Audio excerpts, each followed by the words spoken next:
ನಾಯಕರಿಗೆ ಮನವಿ ಮಾಡಿದೆ. ಮಧ್ಯೆ ಪ್ರವೇಶ ಮಾಡಿರುವ ಹೈಕಮಾಂಡ್ ಇದಕ್ಕೆ ಬ್ರೇಕ್ ಹಾಕೋದಕ್ಕೆ ಮುಂದಾಗಿದೆಯಂತೆ. ಈ ಕುರಿತ ಒಂದು ವರದಿ ಇಲ್ಲಿದೆ ನೋಡಿ.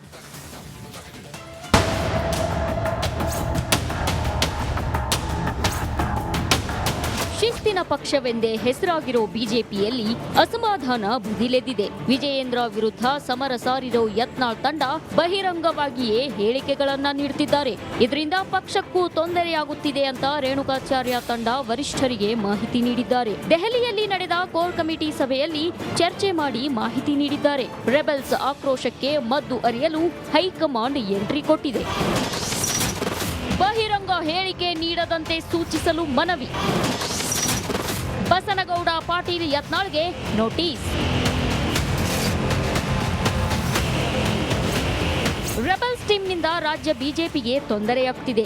ರೆಬೆಲ್ಸ್ ಹೇಳಿಕೆಗಳಿಂದ ಪಕ್ಷಕ್ಕೆ ಭಾರಿ ಡ್ಯಾಮೇಜ್ ಆಗ್ತಿದೆ. ಇದರಿಂದ ಪಕ್ಷ ಸಂಘಟನೆ ಮೇಲೂ ಪರಿಣಾಮ ಬೀಳಲಿದೆ ಅಂತ ರಾಜ್ಯ ಉಸ್ತುವಾರಿ ರಾಧಾ ಮೋಹನ್ ದಾಸ್ ಭೇಟಿ ಮಾಡಿದ ರೇಣುಕಾಚಾರ್ಯ ತಂಡ ಮನವಿ ಮಾಡಿದೆ. ಸಭೆ ಬಳಿಕ ರಿಯಾಕ್ಟ್ ಮಾಡಿದ ಮೋಹನ್ ದಾಸ್ ಯತ್ನಾಳ್ಗೆ ನೋಟಿಸ್ ನೀಡಲಾಗಿದೆ. ಅವರು ಉತ್ತರಿಸಿದ ಬಳಿಕ ಮುಂದಿನ ಕ್ರಮ ಕೈಗೊಳ್ಳಲಾಗುವುದು ಎಂದಿದ್ದಾರೆ. ಇತ್ತ ಸಿಎಂ ಆಗೋ ಆಸೆಯನ್ನ ಮತ್ತೆ ಹೊರಹಾಕಿದ ಯತ್ನಾಳ್, ದೇವರು ಆದೇಶ ಕೊಟ್ರೆ ನಾನು ಸಿಎಂ ಆಗ್ತೀನಿ, ಸಿಎಂ ಮಾಡಲಿಲ್ಲ ಅಂದ್ರೆ ಆತ್ಮಹತ್ಯೆ ಮಾಡಿಕೊಳ್ತೇನೆ, ಪ್ರಾಣ ಬಿಡ್ತೀನಿ ಅನ್ನಲ್ಲ ಎಂದಿದ್ದಾರೆ. ಅದು ಮುಂದೆ ಏನಾಗ್ತದೆ ನನಗೇನ ಭವಿಷ್ಯ ಯಾಕೆ ಆಗಬಾರ್ದು ರೀ? ಇಲ್ಲ ಮುಖ್ಯಮಂತ್ರಿ ಯಾಕೆ ಆಗಬಾರ್ದು ಹೇಳ್ರಿ? ಏನು ಕೊರತೆ ಐತಿ? ಪ್ರಾಮಾಣಿಕರು ಮಾಡ್ಬೇಕಂತ ಬಂದ್ರೆ ನನ್ನೇ ಫಸ್ಟ್ ಹೆಸರು ಬರ್ತದ. ಒಳ್ಳೆ ಮನುಷ್ಯನ ಮಾಡ್ಬೇಕಂತ ಬರ್ತೇನಾರೆ ಅನ್ನಿಸ್ತು, ದೇವ್ರಿಗೂ ಆದೇಶ ಕೊಟ್ಟಂದ್ರೆ ನಾನೇ ಆಗ್ತೀನಿ. ಮಾಡಲಿಲ್ಲ ಅಂದ್ರೆ ಭಾಳ ಏನು ಹಳಾಳಿ ಮಾಡಿಕೊಂಡು ಆತ್ಮಹತ್ಯೆ ಮಾಡ್ಕೊತೀನಿ, ನಾನು ಪ್ರಾಣ ಕೊಡ್ತೀನಿ, ಏನು ಸುಡ್ಗಾಡಿಲ್ಲ ನೋಡ್ರಿ. ನಾನು ಸೈಲೆಂಟ್ ಇದೀನಿ. ಈಗ ನೀವು ಏನು ಪ್ರಶ್ನೆ ಪಕ್ಷದ ಬಗ್ಗೆ ಕೇಳಿದ್ರೆ ನೋ ಕಮೆಂಟ್ಸ್. ಇವತ್ತು ರಮೇಶ್ ಜಾರಕಿಹೊಳಿ ಅವರು ವಾಲೆಂಟ್ ಆಗ್ಯಾರ. ಯಾಕಪ್ಪ ಅಂದ್ರೆ ಅವ್ರಿಗೆ ಅಷ್ಟು ಅನ್ಯಾಯ ಆಗೈತೆ, ಅದಕ್ಕೆ ವಾಲೆಂಟ್ ಆಗ್ಯಾರ. ಅದು ಮುಂದೆ ಏನಾಗ್ತದೆ ನನಗೇನ ಭವಿಷ್ಯ. ಬಿಜೆಪಿಯಲ್ಲಿನ ಅಸಮಾಧಾನ ಭಿನ್ನಮತ ಶಮನಕ್ಕೆ ಹೈಕಮಾಂಡ್ ಎಂಟ್ರಿ ಕೊಟ್ಟಿದ್ದು, ಇವಾಗ್ಲಾದ್ರೂ ಈ ಹೇಳಿಕೆಗಳಿಗೆ ಬ್ರೇಕ್ ಬೀಳುತ್ತಾ ಕಾದು ನೋಡಬೇಕು. Bureau report, republic Kannada. ಇನ್ನು ರಾಜ್ಯ ಬಿಜೆಪಿ ಘಟಕದಲ್ಲಿ ಬಂಡಾಯ ಅನ್ನೋದಕ್ಕೆ ಬ್ರೇಕ್ ಬೀಳುತ್ತಾ ಅನ್ನೋದ್ರ ಬಗ್ಗೆನೇ ಪ್ರಶ್ನೆಗಳು. ಯಾಕಂದ್ರೆ ದೆಹಲಿಗೆ ಶಿಫ್ಟ್ ಆದಾಗ ಈ ಬಣ ಬಡಿದಾಟ, ಅಲ್ಲಿಂದ ಹೈಕಮಾಂಡ್ ನಾಯಕರು ಶಿಸ್ತಿನಿಂದ ಇರಿ ಅಂತ ಹೇಳಿ ಖಡಕ್ ಸೂಚನೆಯನ್ನ ಕೊಟ್ಟು ಕಳಿಸ್ತಾರೆ ಅನ್ನೋ ರೀತಿಯಲ್ಲಿ ಒಂದಷ್ಟು ನಿರೀಕ್ಷೆಗಳಿತ್ತು. ಆದರೆ ಯತ್ನಾಳ್ ಅವರ ಪ್ರತಿಕ್ರಿಯೆ ಈಗಷ್ಟೇ ಗಮನಿಸಿದ್ರಿ. ಹೈಕಮಾಂಡ್ ಆಗಲಿ ಶಿಸ್ತು ಸಮಿತಿ ಆಗಲಿ ಕೊಟ್ಟಿರುವ ಆದೇಶವನ್ನ ನಾವು ಕೇವಲ ವರ್ಡ್ ಟು ವರ್ಡ್, ನೀವು ಮಾಧ್ಯಮದ ಮುಂದೆ ಮಾತನಾಡಬೇಡಿ ಅಂದ್ರೆ ಮಾಧ್ಯಮದ ಮುಂದೆ ಮಾತನಾಡೋದಿಲ್ಲ ಅಷ್ಟೇ, ಆದ್ರೆ ಒಳಗೇನು ಮಾಡಬೇಕು ಅದನ್ನ ಮಾಡ್ತಾ ಇರ್ತೀವಿ ಅನ್ನೋ ರೀತಿಯಲ್ಲಿತ್ತು ಯತ್ನಾಳ್ ಅವರ ಆ ಹೇಳಿಕೆಯ ಧಾಟಿ. ಹಾಗೆ ರಾಜ್ಯ ಬಿಜೆಪಿಯ ಬಂಡಾಯಕ್ಕೆ ಬೀಳುತ್ತಾ ಬ್ರೇಕ್ ಅನ್ನೋ ಪ್ರಶ್ನೆ ಈ ದಿನಕ್ಕೂ ಕೂಡ ಮುಂದುವರೆದಿದೆ. ಪಕ್ಷದ ಶಿಸ್ತು ಉಲ್ಲಂಘಿಸಿದವರ ವಿರುದ್ಧ ಕ್ರಮ ಕೈಗೊಳ್ಳೋದು ಫಿಕ್ಸಾ? ರಾಧಾ ಮೋಹನ್ ಅವರು ಹಿರಿಯ ನಾಯಕರಿಗೆ ಯಾವ ರೀತಿಯ ಸಂದೇಶ ನೆನೆ ಗಮನಿಸಿದ್ರಿ? ರಾಧಾ ಮೋಹನ್ ಅವರು ಬಿಜೆಪಿ ಇನ್ಚಾರ್ಜ್, ನೆನೆ ರಾಜ್ಯಕ್ಕೆ ಬಂದಿದ್ರು, ಒಂದಷ್ಟು ಅಹವಾಲುಗಳನ್ನ ಸ್ವೀಕರಿಸಿ ಹೋಗಿದ್ದಾರೆ. ಹೈಕಮಾಂಡ್ ನಾಯಕರ ಮುಂದೆ ಅದನ್ನು ಇಡ್ತಾರಾ? ಕೋರ್ ಕಮಿಟಿ ಸಭೆಯಲ್ಲಿ ನಡೆದ ಚರ್ಚೆ ಏನು? ಕೋರ್ ಕಮಿಟಿ ಸಭೆಯ ಇನ್ಸೈಡ್ ಡೀಟೇಲ್ಸ್ ರಿಪಬ್ಲಿಕ್ ಕನ್ನಡಕ್ಕೆ ಲಭ್ಯವಾಗಿದೆ. ಯಾವೆಲ್ಲ ಚರ್ಚೆ ಆಯಿತು, ಹಾಗೆ ಯಾರೆಲ್ಲ ಶಿಸ್ತು ಕ್ರಮ ಉಲ್ಲಂಘಿಸಿದ್ದಾರೆ, ಅವ್ರ ವಿರುದ್ಧವಾಗಿ ಯಾವ ರೀತಿ ಕ್ರಮ ಕೈಗೊಳ್ಳಬೇಕು, ಇದೆಲ್ಲದ್ರ ಬಗ್ಗೆ ಚರ್ಚೆ ಆಗಿದೆ. ಯಾರೇ ಶಿಸ್ತು ಉಲ್ಲಂಘಿಸಿದ್ರು ಕೂಡ ಕ್ರಮ ಆಗಬೇಕು. ಕೋರ್ ಕಮಿಟಿಯಲ್ಲಿ ಸದಾನಂದ ಗೌಡರು ಸಲಹೆ ಕೊಟ್ಟಿದ್ದಾರಂತೆ, ಕೊಡಲೇಬೇಕು. ಯಾಕಂದ್ರೆ ಸದಾನಂದ ಗೌಡರ ಬಗ್ಗೆ ಅಂತೂ ಯತ್ನಾಳ್ ಅವರು ಪುಂಖಾನುಪುಂಖವಾಗಿ ಮಾತನಾಡ್ಬಿಟ್ರು, ಮರ್ಯಾದೆ ಕಳಿಯೋ ಹಂಗೆ ಡೈರೆಕ್ಟಾಗಿ ಹೇಳಬೇಕು ಅಂದರೆ. ಯತ್ನಾಳ್ ರೇಣುಕಾಚಾರ್ಯ ಇಬ್ಬರಿಗೂ ಶಿಕ್ಷೆ ಆಗಲಿ ಅಂತ ಹೇಳಿದ್ರಂತೆ, ಬ್ಯಾಲೆನ್ಸ್ಡ್ ಮಾತನಾಡಿದ್ದಾರೆ. ರೇಣುಕಾಚಾರ್ಯ ಅವರು ಕೂಡ ಓಪನ್ ಸ್ಟೇಟ್ಮೆಂಟ್ಗಳನ್ನು ಕೊಡ್ತಿದ್ದಾರೆ, ಅವರಿಗೂ ಕಡಿವಾಣ ಬೀಳಲಿ, ಯತ್ನಾಳ್ ಅವ್ರಿಗೂ ಕಡಿವಾಣ ಬೀಳಲಿ ಅಂತ ಹೇಳಿ.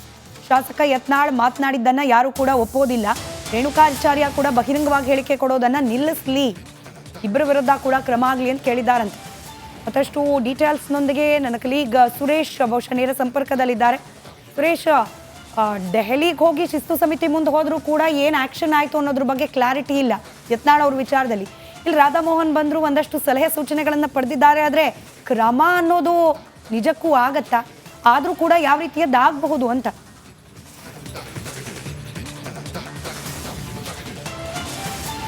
ಸ್ಮಿತಾ, ಸದ್ಯ ರಾಜ್ಯ ಬಿಜೆಪಿಯಲ್ಲಿನ ಭಿನ್ನಮತ ಕ್ಲೈಮ್ಯಾಕ್ಸ್ ಹಂತಕ್ಕೆ ತಲುಪಿರ್ತಕ್ಕಂಥದ್ದು. ಈಗಾಗಲೇ ಏನು ರಾಜ್ಯ ಬಿಜೆಪಿಯ ಏನು ರಾಜ್ಯ ಉಸ್ತುವಾರಿ ಏನಿದೆ ರಾಧಾಮೋಹನ್ ದಾಸ್ ಅಗರ್ವಾಲ್ ಅವರನ್ನ ಹೈಕಮಾಂಡ್ ನಾಯಕರು ರಾಜ್ಯ ಬಿಜೆಪಿಯ ಕೋರ್ ಕಮಿಟಿ ಸಭೆಗೆ ವಿಶೇಷ ಆಹ್ವಾನಿತರಾಗಿ ಕಳಿಸಿದ್ರು. ಅವನ್ನ ಕಳಿಸಿದಂಥ ಸಂದರ್ಭದಲ್ಲಿ ರಾಜ್ಯ ಬಿಜೆಪಿಯಲ್ಲಿನ ಕೋರ್ ಕಮಿಟಿಯ ಹಿರಿಯ ಸದಸ್ಯರೇನಿದ್ದಾರೆ ಎಲ್ಲರೂ ಕೂಡ ಪಕ್ಷದಲ್ಲಿ ಆಗಿರ್ತಕ್ಕಂತಹ ಆಂತರಿಕ ಬೆಳವಣಿಗೆಗಳು, ಹಾಗೆ ಪಕ್ಷದ ಮೇಲೆ ಯತ್ನಾಳ್ ಮತ್ತು ವಿಜೇಂದ್ರ ಇಬ್ಬರ ನಡುವಿನ ಕಚ್ಚಾಟದಿಂದ ಆಗಿರ್ತಕ್ಕಂತಹ ಏನೆಲ್ಲ ಭಿನ್ನಾಭಿಪ್ರಾಯಗಳು ಮತ್ತು ಪಕ್ಷದ ಮೇಲಿನ ಪರಿಣಾಮಗಳೇನಿದೆ ಎಲ್ಲದರ ಬಗ್ಗೆ ಕೂಡ ವಿಸ್ತೃತವಾಗಿ ವರದಿಯನ್ನು ನಿನ್ನೆ ತಲುಪಿಸಿರ್ತಕ್ಕಂಥದ್ದು.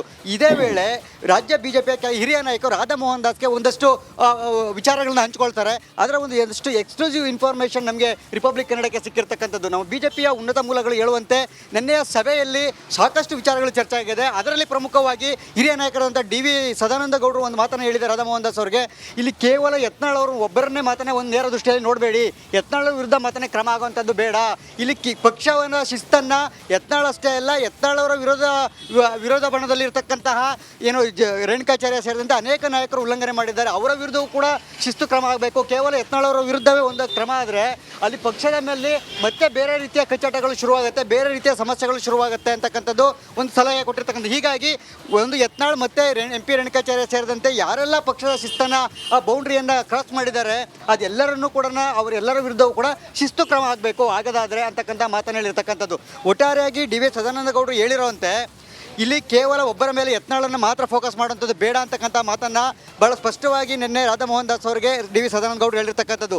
ಇದೇ ವೇಳೆ ಮತ್ತಷ್ಟು ಹಿರಿಯ ನಾಯಕರು ಕೂಡ ಯತ್ನಾಳ ವಿರುದ್ಧ ಕ್ರಮಕ್ಕೆ ಆಗ್ರಹಿಸ್ತಾರೆ. ಅವ್ರಿಗೂ ಕೂಡ ನನ್ನ ಇದೇ ಒಂದು ವಿಚಾರವನ್ನು ಹೇಳ್ತಕ್ಕಂಥದ್ದು. ಹೈಕಮಾಂಡ್ ನಾಯಕರಿಗೆ ನಾನು ಸಂಪೂರ್ಣವಾದಂಥ ನಿಮ್ಮ ಎಲ್ಲ ಏನು ಕೋರ್ ಕಮಿಟಿಯ ಎಲ್ಲ ಅಭಿಪ್ರಾಯಗಳೇನಿದೆ ಇವೆಲ್ಲವನ್ನು ಕೂಡ ನಾನು ಸಂಗ್ರಹ ಮಾಡಿ ನಾನು ವರದಿಯನ್ನು ತಲುಪಿಸ್ತೇನೆ. ಬಹುಶಃ ಮಂಗಳವಾರ ಅಥವಾ ಬುಧವಾರ ಪಾರ್ಲಿಮೆಂಟ್ ಸೆಷನ್ ಇರೋವಂಥ ಸಂದರ್ಭದಲ್ಲಿಯೇ ಕೂಡ ನಾನು ಹೈಕಮಾಂಡ್ ವರಿಷ್ಠರ ಜೊತೆ ಮಾತನಾಡಿ ಈ ಸಮಸ್ಯೆಗೆ ನಿಮ್ಮೆಲ್ಲ ಅಭಿಪ್ರಾಯಗಳು ಏನು ಹೇಳಿದ್ದೀರಿ ಇದನ್ನೇ ಯಥಾವತ್ತು ನಾನಲ್ಲಿ ತಿಳಿಸ್ತೇನೆ ಅಂತಕ್ಕಂಥ ಮಾತನ್ನು ಕೂಡ ಹೇಳಿರ್ತಕ್ಕಂಥದ್ದು. ಈಗ ಕುತೂಹಲ ಇರತಕ್ಕಂಥದ್ದು ಸ್ಮಿತಾ, ಇಲ್ಲಿ ಪ್ರಮುಖವಾಗಿ ಯತ್ನಾಳ್ ಅವರ ವಿರುದ್ಧ ಕ್ರಮ ಆಗತ್ತಾ ಅಥವಾ ರಾಜಿ ಸಂಧಾನವು ಅಂತಕ್ಕಂಥದ್ದು. ಸದ್ಯ ಇದನ್ನು ಕೂಡ ಹೈಕಮಾಂಡ್ನ ಮೂಲಗಳು ಹೇಳುವಂತೆ ಎಲ್ಲೋ ಒಂದು ಕಡೆ ರಾಜಿ ಸಂಧಾನದ ಮೂಲಕವೇ ಈ ಸಮಸ್ಯೆಯನ್ನು ಬಗೆಹರಿಸ್ಕೋಬೇಕು, ಎಲ್ಲರೂ ಒಗ್ಗಟ್ಟಾಗಿ ಪಕ್ಷ ಸಂಘಟನೆಗೆ ಹೋಗಬೇಕು ಅಂತಕ್ಕಂತಹ ಸೂತ್ರದ ಮೂಲಕ ರಾಜ್ಯ ನಾಯಕರನ್ನ ಎಲ್ಲರನ್ನೂ ಕೂಡ ವಿಶ್ವಾಸಕ್ಕೆ ತೆಗೆದುಕೊಳ್ಳುವಂತಹ ಪ್ರಯತ್ನಕ್ಕೆ ಹೈಕಮಾಂಡ್ ಮುಂದಾಗ್ತಾ ಇರ್ತಕ್ಕಂಥದ್ದು. ಆದರೆ ಈವರೆಗೂ ಕೂಡ ಎಲ್ಲಿಯೂ ಕೂಡ ಶಿಸ್ತು ಕ್ರಮ ಉಚ್ಚಾಟನೆ ಅಂತಕ್ಕಂತಹ ಮಾತುಗಳು ಎಲ್ಲೂ ಕೂಡ ಕೇಳಿ ಬರ್ತಾ ಇಲ್ಲ. ಜೊತೆಗೆ ಆ ಥರದ ಚರ್ಚೆಗಳು ಕೂಡ ಪಕ್ಷದಲ್ಲಿ ಇಲ್ಲ ಅಂತಕ್ಕಂಥದ್ದು ನಮಗೆ ತಿಳಿದು ಬಂದಿರುವಂತಹ ಮಾಹಿತಿ ಸ್ಮಿತಾ. ರೈಟ್, ಧನ್ಯವಾದ ಸುರೇಶ್ ಮಾಹಿತಿಗಾಗಿ.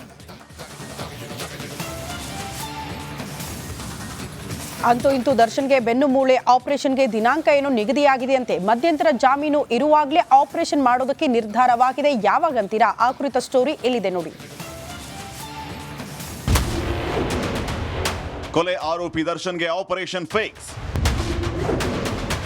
ರೆಗ್ಯುಲರ್ ಬೇಲ್ಗೆ ಮುಂದುವರಿದ ಸರ್ಕಸ್. ಹೆಲ್ತ್ ಕೈ ಕೊಟ್ಟಿದೆ ಅಂತ ಬೇಲ್ ಪಡೆದ ದರ್ಶನ್ಗೆ ಇಷ್ಟೊತ್ತಿಗೆ ಆಪರೇಷನ್ ಮುಗಿಬೇಕಿತ್ತು. ಆದರೆ ಬೇಲ್ ಅವಧಿ ಮುಗಿಯೋದಕ್ಕೆ ಬಂದರೂ ಸಾರಥಿಗೆ ಯಾವುದೇ ಆಪರೇಷನ್ ಆಗಿಲ್ಲ. ಈ ಮಧ್ಯೆ ರೆಗ್ಯುಲರ್ ಬೇಲ್ಗೆ ಫೈಟ್ ಮಾಡ್ತಾ ಇರೋ ದರ್ಶನ್ಗೆ ಆಪರೇಷನ್ ಆಗೋದು ಫಿಕ್ಸ್ ಎನ್ನಲಾಗ್ತಾ ಇದೆ.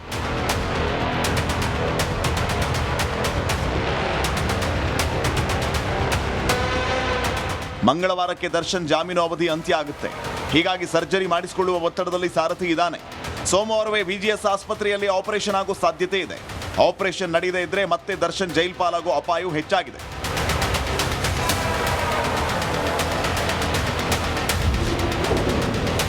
ಸೋಮವಾರ ಆಪರೇಷನ್ ಮಾಡುವ ಸಾಧ್ಯತೆ.